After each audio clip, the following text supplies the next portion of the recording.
આજના તાજા અને મુખ્ય સમાચાર. ખેડ પંથકમાં મેઘરાજાનું રૌદ્ર સ્વરૂપ. માંગરોળમાં રેકોર્ડ બ્રેક 20 ઇંચ વરસાદ. અનેક ગામો સંપર્ક વિહોણા. એનડીઆરએફ એસડીઆરએફ તૈનાત.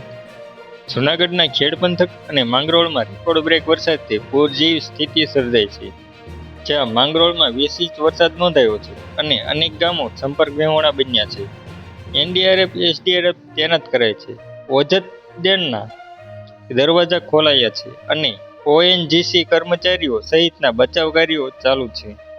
એક તરફ ગુજરાતમાં ચોમાસું સક્રિય થઈને આગળ વધી રહ્યું છે, તો બીજી તરફ વેસ્ટર્ન ડિસ્ટર્બન્સની અસરના કારણે હવામાન વિભાગ દ્વારા આજે સૌરાષ્ટ્ર અને દક્ષિણ ગુજરાતમાં ભારેથી અતિભારે વરસાદની શક્યતાને પગલે રેડ એલર્ટ આપ્યું છે. જેના પગલે સૌરાષ્ટ્રના જૂનાગઢ જિલ્લામાં છેલ્લા 48 કલાકથી મેઘરાજાએ પોતાનું રૌદ્ર સ્વરૂપ ધારણ કર્યું છે. આકાશમાંથી વરસી રહેલા મુશળધાર વરસાદને પગલે સમગ્ર ખેડ પંથકમાં જળબંબાકારની બની ગયો છે. કેશોદ, માંગરોળ, માળિયા હાટીના અને વંથલી સહિતના વિસ્તારોમાં નદીઓ ગાંડી તૂર બની છે.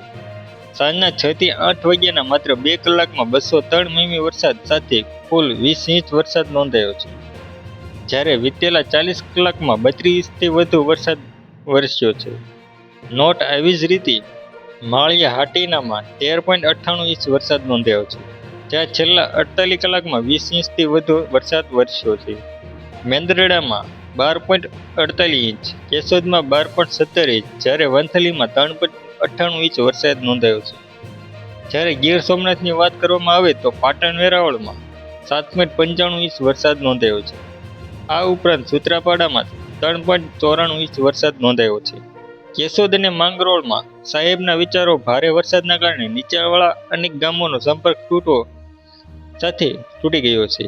ખેતરોમાં બેટમાં ફેરવાઈ ગયા છે અને જનજીવન સંપૂર્ણપણે અસ્તવ્યસ્ત થઈ ગયું છે. ખેડ વિસ્તારમાં જે સામાન્ય રીતે ચોમાસામાં વધુ સંવેદનશીલ ગણાય છે, ત્યાં આ વખતે સ્થિતિ વધુ વિકટ બની છે. ઓજત નદી અને આસપાસના જળાશયોમાં પાણીની આવક થતાં અનેક ગામોના રસ્તાઓ પર પાણી ફરી વળ્યા છે. વહીવટી તંત્ર દ્વારા તમામ નાગરિકોને અપીલ કરવામાં આવે છે કે 1. નદીના પટ, કોઝવે કે પુલ ઉપરથી પાણી વહેતું હોય ત્યારે ત્યાંથી પસાર થવાનું ટાળવું. અફવાઓ પર ધ્યાન ન આપવું અને તંત્ર દ્વારા આપવામાં આવતી સૂચનાઓનું પાલન કરવું. પશુધનને સુરક્ષિત સ્થળે ખસેડવું.